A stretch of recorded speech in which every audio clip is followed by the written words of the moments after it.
Assalamualaikum warahmatullahi wabarakatuh. Izinkan kami menyampaikan hasil dari diskusi kelompok 12 mengenai materi terkait tantangan dan prospek investasi syariah di Indonesia. Sebelum itu, perkenalkan nama saya Fathil Amal dengan akhir NIM 081. Perkenalkan juga rekan presenter saya. Saya Nabila Sofina Tunaja dengan akhir NIM 87. Mari teman-teman kita simak bersama terkait materi yang akan kami sampaikan. Oke, mari kita masuk ke tantangan regulasi investasi syariah mengacu pada penanaman modal yang sesuai prinsip syariah seperti bebas riba, gharar, dan maisir. Mencakup instrumen seperti saham syariah, sukuk, reksadana, dan fintech syariah. Pada tahun 2025, Indonesia mempertahankan posisi ketiga dunia dalam Global Islamic Economic Indicator atau biasa disebut GIEI dengan sektor 99,9 didorong oleh populasi muslim terbesar sekitar 230 juta jiwa dan kontribusi sekitar 12-15% terhadap PDB. Namun, sektor ini menghadapi tantangan struktural sampai menawarkan prospek cerah melalui inovasi digital dan dukungan regulasi. Regulasi menjadi fondasi utama investasi syariah, tapi seringkali menjadi sumber tantangan karena ketidakseragaman dan adaptasi lambat terhadap inovasi global. Di Indonesia, regulasi dikelola oleh OJK, Bank Indonesia, Dewan Syariah Nasional atau DSN MUI, dan Komite Nasional Ekonomi serta Keuangan Syariah. Pada tahun 2025, isu utama meliputi harmonisasi antara antar lembaga dan penyesuaian terhadap teknologi. Kita masuk ke tantangan dalam regulasi. Yang pertama itu ada ketidakseragaman dan kompleksitas. Aturan syariah tersebut di berbagai POJK, seperti POJK nomor 8 tahun 2025 tentang kegiatan usaha bertentangan dengan prinsip syariah di pasar modal yang melarang elemen ribawi secara ketat, yaitu dengan mengadakan bunga. Namun, ini menyulitkan emitmen konvensional untuk migrasi ke syariah dengan screening kualitatif atau bisnis halal dan kuantitatif atau utang, kurang lebih sekitar 33% yang amat rumit.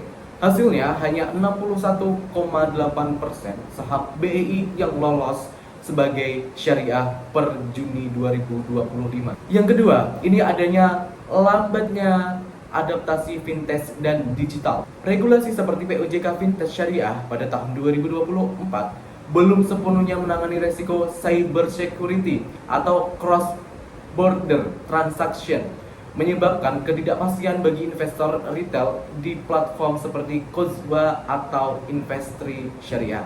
Selanjutnya, ada koordinasi antar lembaga. Konflik fatwa DSN MUI dengan OJK, misalnya soal ITF emas syariah, memperlambat peluncuran produk baru dengan hanya 2.247 sertifikasi halal jasa logistik diterbitkan hingga Juni 2025. Nah, itu adalah tantangan dari regulasi ya teman-teman. Terus prospek dari regulasi kedepannya itu seperti apa sih? Yaitu yang pertama, adanya penguatan melalui forum strategis, yakni OJK gelar Indonesia Islamic Finance Summit atau IIFS pada tahun 2025, yakni bertepatan di bulan November, mencakup seluruh bidang keuangan syariah untuk harmonisasi regulasi, termasuk integritas dengan Indonesia Syariah Forum atau ISF pada tahun 2025 ini yang menghasilkan kesepakatan investasi sekitar 500 miliar di ekonomi hijau. Ini buka peluang kolaborasi pemerintah antar pelaku usaha. Terus yang kedua, prospek mengenai regulasi progresif, yakni POJK baru-baru di tahun 2025 ini memperkuat integritas pasar dengan seleksi saham syariah lebih ketat. Dorongan penerbit sukuk retail dan ETF syariah untuk investor muda, investor seperti kita ya teman-teman. Dukungan pemerintah via Kemenkeu targetkan market syariah sekitar 40,7% di pasar modal. Terus yang terakhir, ini ada integrasi mengenai global. Posisi JIEI mendukung regulasi berbasis AAOIFI atau standar internasional. Potensi tarif FDI syariah hingga mencapai 10 miliar US dollar pada tahun 2026 ke depan. Nah, itu teman-teman tantangan dari prospek regulasi pada keuangan atau investasi syariah di Indonesia. Untuk selanjutnya akan dijelaskan dan dibahas mengenai tantangan serta regulasi dari literasi keuangan yang ada di Indonesia. Mari kita simak video selanjutnya. Oke teman-teman, selanjutnya saya akan menjelaskan tentang tantangan literasi, yaitu literasi investor syariah, mengukur pemahaman masyarakat tentang produk halal yang krusial untuk inklusi keuangan. Survei Nasional Literasi dan Inklusi Keuangan atau SNLIK OJK tahun 2025 tunjukkan tingkat literasi syariah itu mencapai 43,42%, naik dari 38,3% pada tahun 2022. Tapi inklusi masih rendah di 13%. Itu jadi tantangan utama karena mayoritas investor retail itu 87% tuh dari populasi muslim, belum paham beda syariah dan konvensional. Nah, tantangan literasi ini mencakup rendahnya pemahaman dasar. Banyaknya investor salah paham sukuk sebagai obligasi berbunga atau reksadana syariah sebagai jaminan untuk tetap. Nah, data OJK tuh hanya 55,1% nilai transaksi BEI dari investor syariah. Meski jumlah investor saham tuh syariah naik mencapai 142% menjadi 2.834 per Oktober 2025. Ini tuh sebabkan participation di UMKM syariah, di mana akses pembiayaan sulit karena kurangnya edukasi. Terus selanjutnya ada gap demografis, yaitu literasi rendah di kalangan milenial dan pedesaan, hanya 20-30% dipengaruhi minimnya akses informasi digital. Nah, pandemi dan inflasi 2025 tuh perburuk dengan 70% responden SNLIK ini khawatir risiko horor di vintage. Nah, terus yang terakhir ada kurangnya edukasi terintegrasi, yaitu program seperti Syariah Investment Week pada 2025, tepatnya tanggal 19 sampai 21 Juni oleh BEI, mencapai 10.000 peserta, tapi masih terbatas pada kota besar. Terus selanjutnya ada prospek literasi. Yang pertama ada program edukasi masif. OJK luncurkan Indonesia Syariah Finansial Olimpik, yaitu pada 2025, yaitu bulan Agustus sampai November. Kompetisi cerdas cermat itu melibatkan 50.000 mahasiswa dengan tingkatkan literasi hingga 10%. BI dorong Investropers di Medan Syariah Investor City pada 2025, targetkan 100.000 investor baru via duta pasar modal. Nah, selanjutnya ada kolaborasi bank dan akademik. Nah, Bank Syariah Indonesia atau BSI raih penghargaan BI 2025 untuk literasi dengan kampanye digital capai 3.164 mahasiswa via rekor muri di IAIN Kediri. Prospektur literasi capai 50% pada 2026 via transformasi digital. Terus selanjutnya ada inklusi melalui teknologi.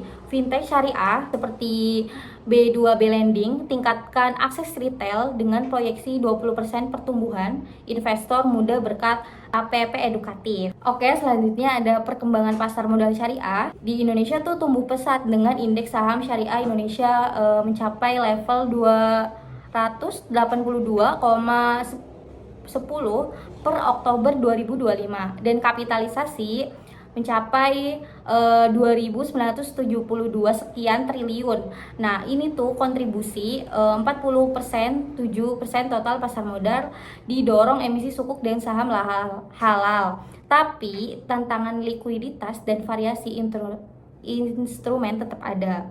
Terus tantangan perkembangannya itu ada likuiditas rendah, meski saham syariah itu dominasi 61,8% di BI, volume transaksi hanya 55,1% sebabkan volatilitas tinggi di bear market.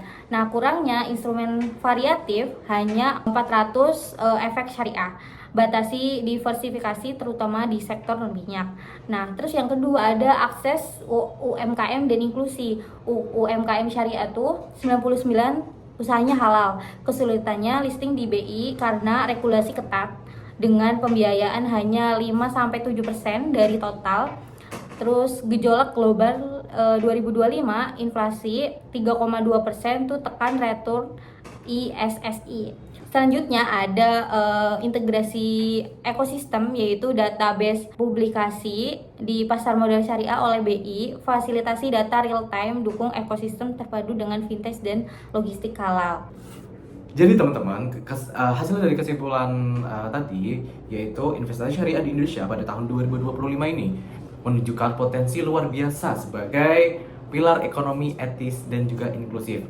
Dengan aset mencapai 12.698, ini naik sekitar 26,4% YoY menurut OJK, dan indeks saham syariah Indonesia tumbuh sekitar 22,81%.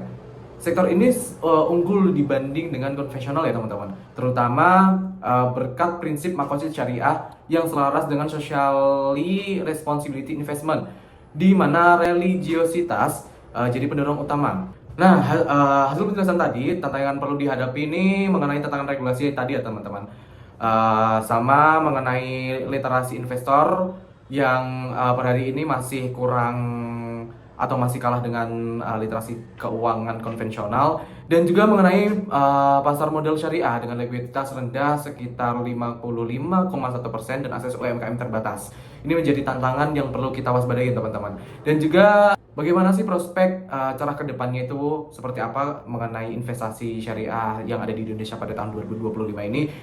Dengan reformasi seperti IFF dan IFS pada tahun 2025 ini menekankan bahwasanya di angka 1-1,5 triliun investasi hijau plus program ISFO dengan menaikkan literasi ke 50% pada tahun 2026 ke depan, tadi FDI sekitar 10 miliar US dollar via standar AAOI FI.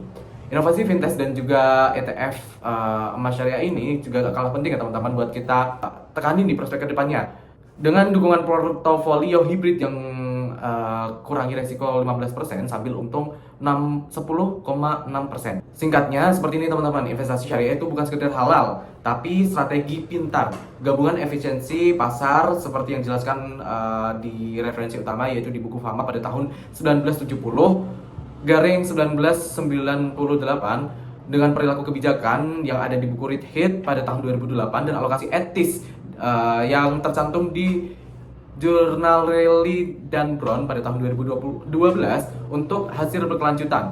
Bagi kita sebagai mahasiswa perbankan syariah, ini menjadi peluang riset yang dimana stimulus portofolio dan hibrid ini perlu kita tekanin ya teman-teman.